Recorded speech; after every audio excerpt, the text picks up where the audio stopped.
Bonjour, je suis avec mon collègue Franck Sellier du quotidien. On va revenir ensemble sur l'affaire des salaires de Didier Robert, donc qu'il a révélé il y a une dizaine de jours dans les pages du quotidien. Donc Franck, tout a commencé, il semble, par l'augmentation de son salaire de 6 800 euros. C'était en juillet 2017, c'est ça? Oui, en 2017. On ne l'apprend pas comme ça, on l'apprend en plusieurs étages. C'est pour ça que l'affaire est compliquée à expliquer. On apprend dans un premier temps qu'il s'est augmenté de 6 800 euros. Les journalistes reçoivent, ceux qui ont eu la chance de recevoir le PV, reçoivent le PV qui date de juillet. Et à ce moment-là, c'est choquant, mais on ne sait pas s'il y a un effet rétroactif.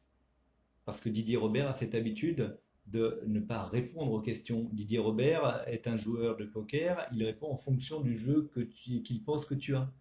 Donc il nous dit rien. Mais l'affaire avançant, on apprend un peu plus tard que oui, il y a un effet rétroactif, et c'est un effet rétroactif en deux temps. On apprend d'abord qu'il se paye depuis 2017, et on apprendra ensuite qu'il se paye depuis 2016. Et c'est ce que la Cour des comptes a révélé dans son rapport, qui n'est pas encore public, mais qu'on a pu se procurer, selon lequel cette rémunération est dépourvue de base légale. En fait, 2016, ça correspond aussi à la date à laquelle il est devenu PDG, c'est ça? Quand il devient PDG de la SPL, il annonce publiquement qu'il ne se rémunérera pas. Il l'annonce également à son conseil d'administration de la SPL. Or, quelques mois après, enfin un an et demi après, il se rémunère sans en avertir son conseil d'administration. Voilà où est la première illégalité. Ensuite, il essaie de régulariser, parce que la Cour des comptes lui fait remarquer qu'il n'avait pas le droit de le faire. Et même sa tentative de régularisation, qui intervient en juillet 2018, est qualifiée d'irrecevable par la Chambre régionale des comptes. Donc en effet, Didier Robert est en grande difficulté sur cette affaire. Sa régularisation, la récupération de ses 33 mois de salaire est irrecevable. Il a beau essayer de trouver des justificatifs, et puis bon, ça se plaidera ensuite, mais la Chambre régionale des comptes signale ces faits au parquet, qui les examine, et qui le 10 octobre ouvre une enquête pour une qualification qui n'est pas neutre, c'est détournement de fonds publics et recel des détournements de fonds publics. Et au final, on parle de quel montant, en fait?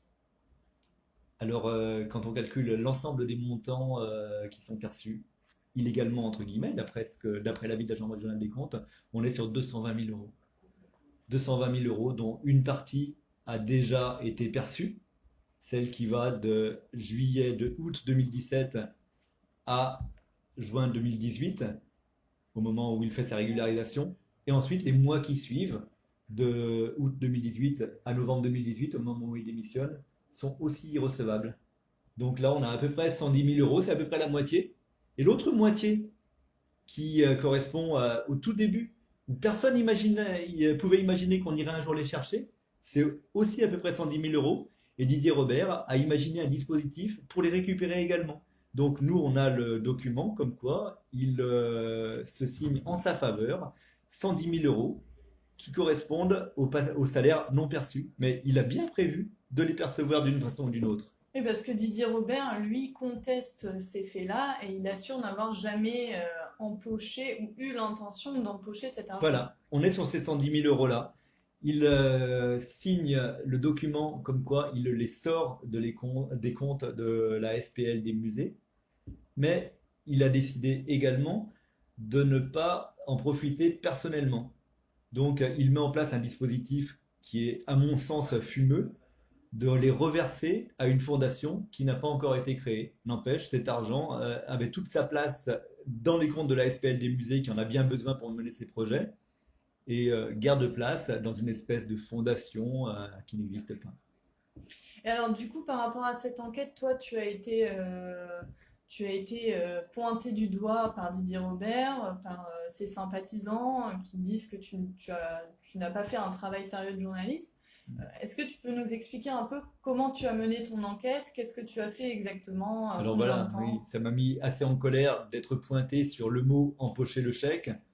C'était vraiment un point de détail. Le fond de l'affaire, c'est la récupération illégale, entre guillemets pour l'instant, de 33 mois de salaire. Et en effet, pour réussir à avoir cette information-là, mais ça fait un moment que le quotidien, et je ne suis pas le seul, bosse sur la SPL des musées. parce que c'est une SPL qui est caractérisée par un profond malaise, qui s'est exprimé par plusieurs grèves. Le personnel, depuis longtemps, depuis que Didier Robert a pris la présidence, se plaint d'emplois fictifs, de copinage. Donc il y a eu des grèves pour ça. Et c'est ce qui nous permet aussi à nous journalistes d'avoir des contacts à chaque grève. Ben, on prend des contacts. Et puis les mois passent. Et puis ces contacts nous alertent. Et on finit par apprendre qu'un jour, Didier Robert décide comme ça, d'un coup de baguette magique, de doubler le salaire d'une personne, de la directrice administrative et financière, du jour au lendemain, du 31 décembre 2016 au 1er janvier 2017, son salaire passe de 5 000 à 10 000 euros par mois.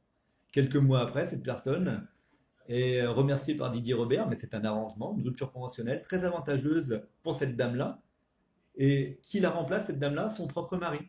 Donc on est clairement dans quelque chose qui n'est pas clair, qui mérite enquête et qui attire l'attention des journalistes.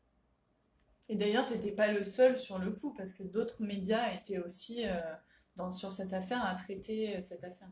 Absolument, absolument, hein. C'est pas un combat personnel de Franck Cellier. Les journalistes qui travaillent sur cette affaire ont pu avoir des informations. On peut penser aussi Timaz Presse, qui a eu le PV, le fameux PV du 3 juillet 2018, où on apprend que Didier Robert a décidé de se rémunérer 6 800 euros, alors qu'il avait prévu de ne se rémunérer qu'à 0 euros. Mhm.